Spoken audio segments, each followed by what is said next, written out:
Hello, learners. Let's start with a fascinating journey into the mechanism of electrolysis. Have you ever wondered how that simple white salt you sprinkle on food suddenly becomes a glowing bulb in a lab experiment?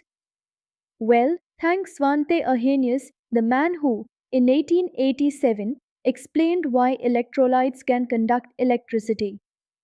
He said that when substances like sodium chloride dissolve in water, they split into free ions, sodium plus ions and chloride minus ions.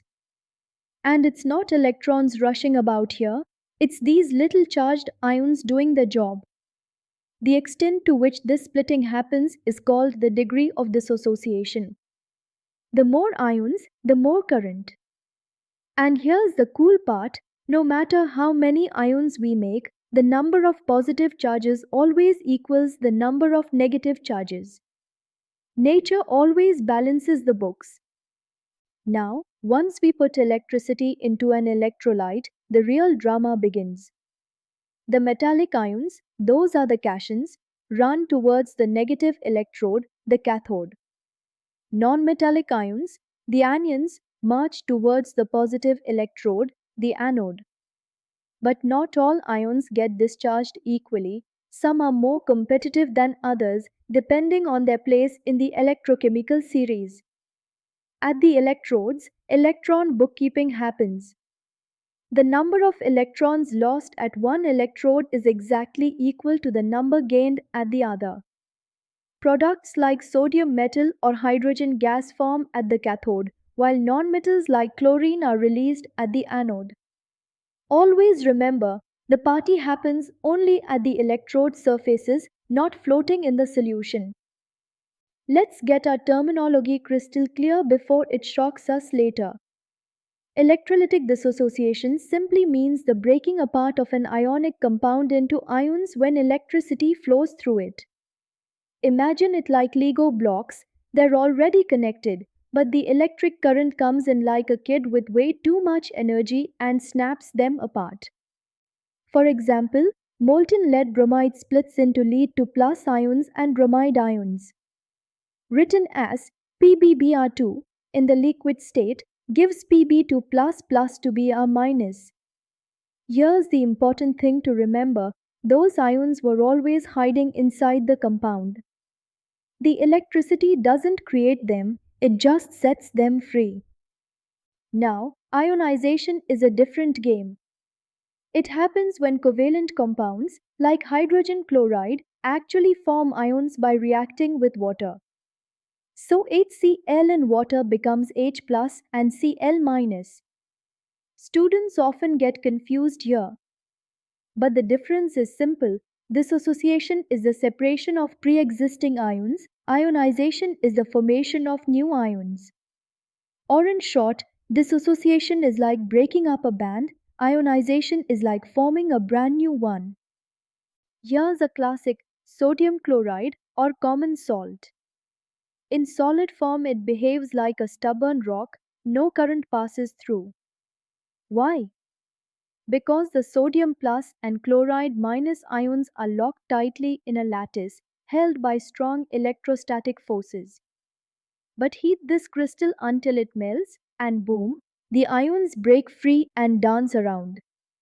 Now the liquid becomes a good conductor of electricity. So the equation is simple, solid NaCl, when heated, becomes molten NaCl, which contains free sodium plus and chloride minus ions. This is why your solid salt shaker won't light a bulb, but molten salt in a lab sure can. Water brings another magic trick. Being a polar solvent, water molecules have a split personality, slightly positive hydrogen atoms and slightly negative oxygen atoms. When salt is added, the oxygen end tugs on sodium ions, while hydrogen atoms pull at chloride ions. Result? The lattice falls apart and Na plus and Cl minus ions swim freely in the solution. The equation reads NaCl aqueous gives sodium plus aqueous and chloride minus aqueous. And that's why salt water conducts electricity so well. Fun fact, This principle is used in seawater electrolysis to make chlorine gas and sodium hydroxide industrially. Now let's talk about hydrogen chloride, honestly, one of the trickiest fellows in the periodic crowd. In its gaseous state or even as a pure liquid, HCl is completely covalent. That means no free ions, no electricity conduction, as silent as a switched off bulb. But here's the twist, the moment you drop it into water, it suddenly turns into a conductor. Why the magic? Because water is polar, its molecules act like tiny magnets and tug the HCl molecule apart. The reaction goes like this: HCl plus H2O gives H3O plus, called the hydronium ion, plus Cl minus. And it's that hydronium ion that does all the heavy lifting, carrying charge through the solution. So here's the key to remember: HCl is not ionic by birth, it's a covalent compound. But when it meets water, it puts on an ionic costume and behaves just like one.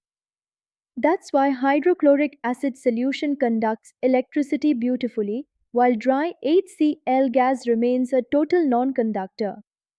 It's like the difference between a singer in the shower and the same singer on stage with a microphone. Water is the stage that brings out the performance. Finally, let's compare conduction in metals and electrolytes. In a copper wire, electricity is just the flow of electrons, tiny particles with almost no mass. No decomposition happens, so copper stays copper. That's why your electrical wires don't break apart while carrying current. In electrolytes, however, the current flows by ions, which are much heavier. Here, decomposition occurs, meaning the electrolyte chemically changes, producing new substances at the electrodes. Metals are good conductors in solid state, but electrolytes only conduct when molten or in solution. So, next time you think about electricity, remember, in wires, electrons run the show, in electrolytes, ions steal the spotlight.